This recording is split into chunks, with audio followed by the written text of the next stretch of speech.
Hello and welcome to Spectrum News Within the Week. I am Rachel. David White coming to you live from Uyo, the capital city of Akwa Ibom State. Let's take a look at the headlines. President Bola Tinubu tells leaders Nigeria is ready to play a vital role in G20. Federal government and health workers meet to end incessant strikes. Plus, President Zelensky says Ukraine's new defense chief to make soldiers entrust key priorities. Details of the stories of many more in a moment.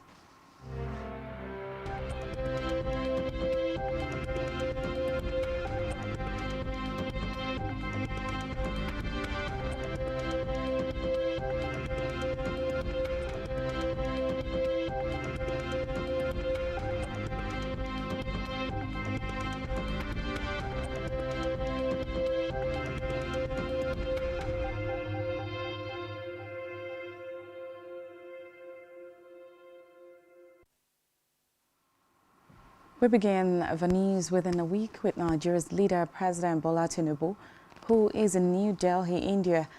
He has expressed Nigeria's commitment to play a major role within the G20 and contribute to shaping a more equitable world. According to a statement by the Special Advisor to the President on Media and Publicity, Ajuri Ngalale, Tinubu said this while addressing world leaders at the 18th G20 Leaders Summit. He said the Nigerian leaders global unity and cooperation in tackling pressing challenges, fostering inclusiveness and establishing a fairer world order, while acknowledging the vital role of the G20 in shaping a rules-based world order that promotes shared prosperity and security. Tinubu emphasized that most of today's pressing issues are international in character and cannot be addressed without multilateral cooperation. Nigerian leader congratulated India for hosting the historic summit and for successfully landing on the moon under the visionary leadership of Prime Minister Narendra Modi. He described the achievement as an inspiration to all developing countries of the global south. Meanwhile, President Bola Tinubu during the week promised to do everything within his constitutional powers to ensure that the Nigerian military is well-resourced and fit for purpose to discharge its constitutional duties of protecting the nation. Tinubu, represented by the Minister of Defense, Mohammed Badaro, met the promise during the graduation of participants of the National Defense College NDC Course 31 in He said the Armed Forces of Nigeria represents one of the finest institutions that the nation could be proud of, assuring that the government would continue to appreciate the sacrifice and patriotism of the gallant men and women of the military. The President congratulated the Commandant and college management team for working hard to grow and empower such crop of strategic leaders for the Armed Forces, ministries, departments and agencies of government, as well as for all allied countries represented in the course. He added that the college's unique style of consolidated knowledge through a broad thematic areas had helped in finding sustainable solutions to national security and development problems, not just in Nigeria, but in Africa and beyond. In the meantime, President Tinubu yesterday extended his heartfelt condolences to King Mohammed of Morocco following the devastating earthquake of his homeland, which claimed many lives. Disclosing this in a statement, the president's media advisor, Ajuri Ngalale, said he sympathizes with all families who lost loved ones and all those otherwise affected by this tragedy, while wishing a full and swift recovery to those who were injured. President Tinubu assured the government and people of Morocco that the heartfelt prayers and thoughts of Nigerians are with them during this difficult moment of tragedy. Away from that, the Vice President, Kashim Shettima, has called on a Northeast Development Commission, NEDC, to expand the scope of its interventions in the Northeast region to cover more roads projects regardless of their status. Shettima made the call while flagging off the distribution of 15 billion naira worth of food items to governors of the region and the construction of a 22-kilometer road along Mafar Road in Maiduguri, Borno State. The groundbreaking event by the NEDC coincided with the meeting of the Governors Forum of the Northeast, which was held for the first time in 2023 at the Government House, Maiduguri.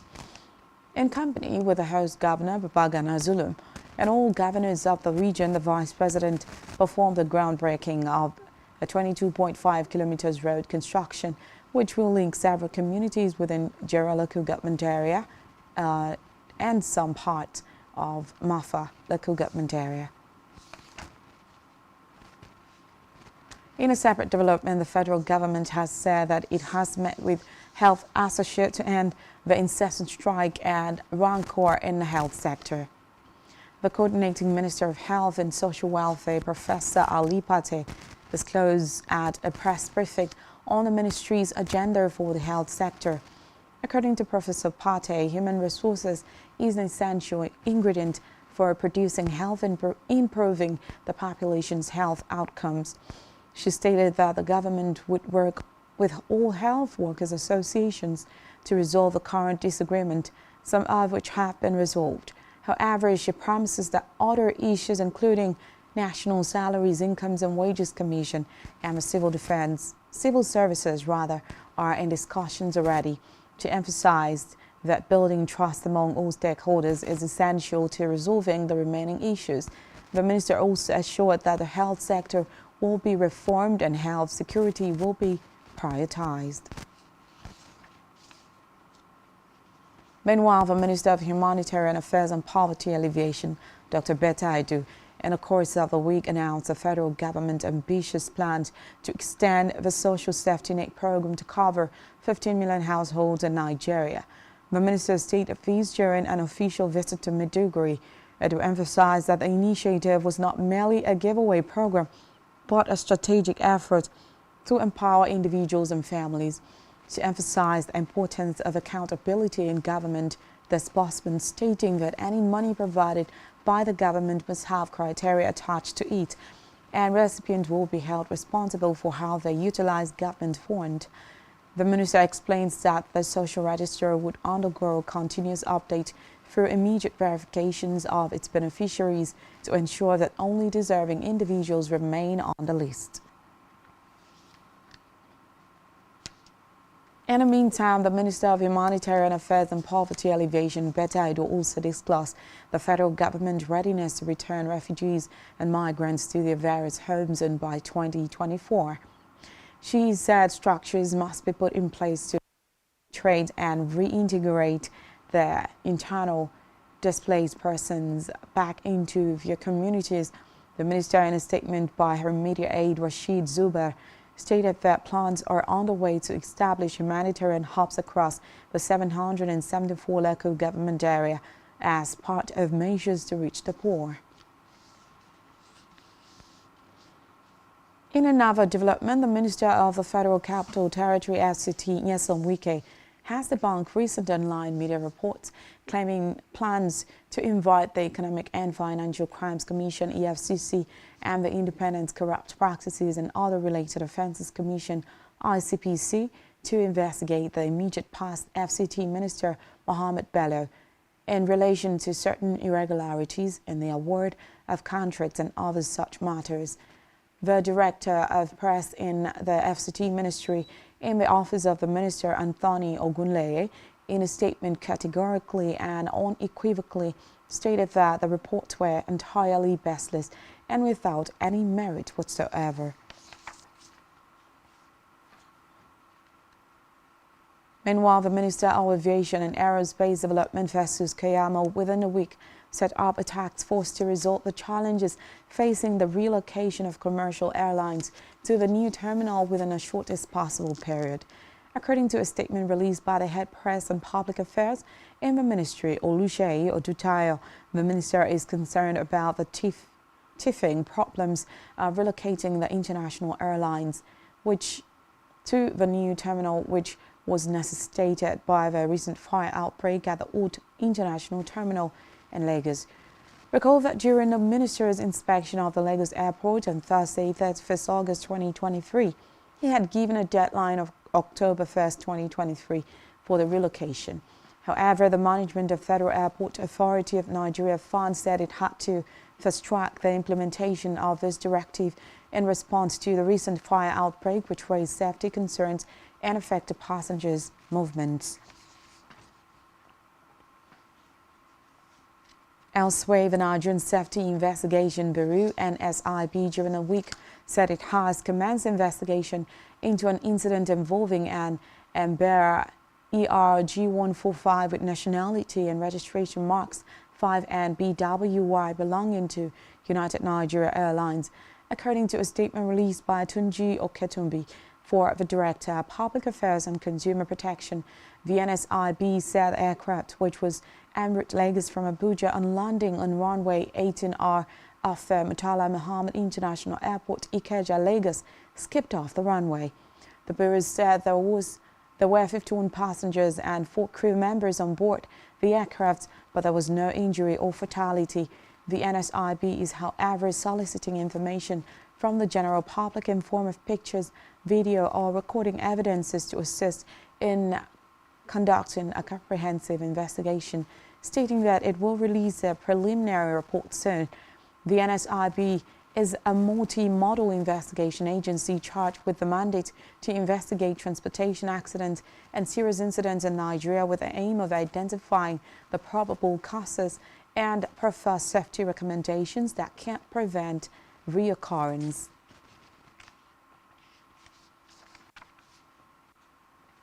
On judicial matters, the Federal High Court, sitting in Abuja in the course of the week, okayed a fresh suit seeking to restrain the Minister of Art, Culture and Creative Economy, Hannatu Musawa, from serving as a member of President Bola Tinubu's cabinet.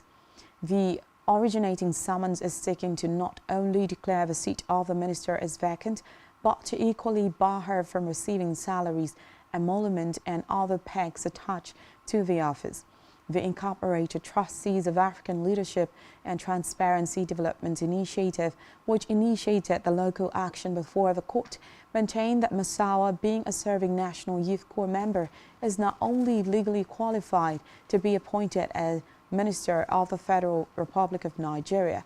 According to the plaintiff, the swearing-in of the first defendant Musawa as a minister, despite being a public officer by virtue of the fact that she is still a serving member of the National Youth Service Corps NYSC, was in grave breach of Section 66 subsection 1 subsection 8, 147 subsection 5 and 1 subsection 1 and 2 of the 1999 Constitution as amended. Meanwhile, the National and Election Petitions Tribunal in Bayelsa State within a week set aside the election of the member representing Sagwama Ekaramor Federal Constituency at the House of Representatives, Fred Agwedi. The tribunal stated this in a judgment delivered in Yenagoa by Justice Sylvester Odili on the petition, which was filed by the candidate of the All Progressives Congress APC, Michael Olomu. The Independent National Electoral Commission had declared Agwedi the candidate of the People's Democratic Party winner of the election, having polled a total of 21,430 votes, while Olomu had a total of 8,899 votes in the February 25th House of Representatives poll. The panel also set aside the certificate of return issued to the PDP candidate.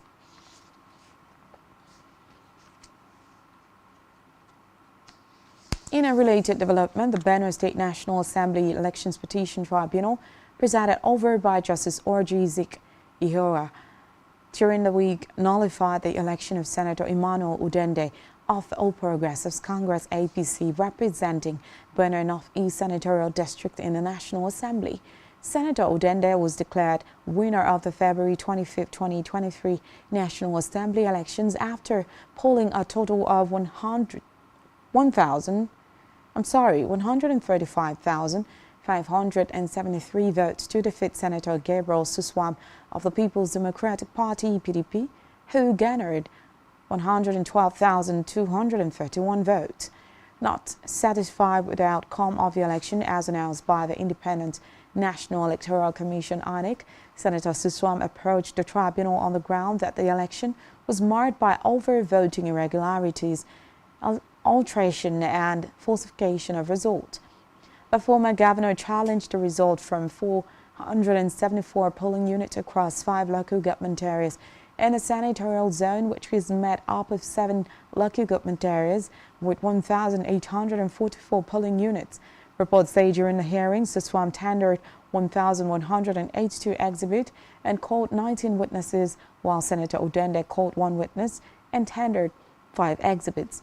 The APC called 3 witnesses and tendered 3 documents.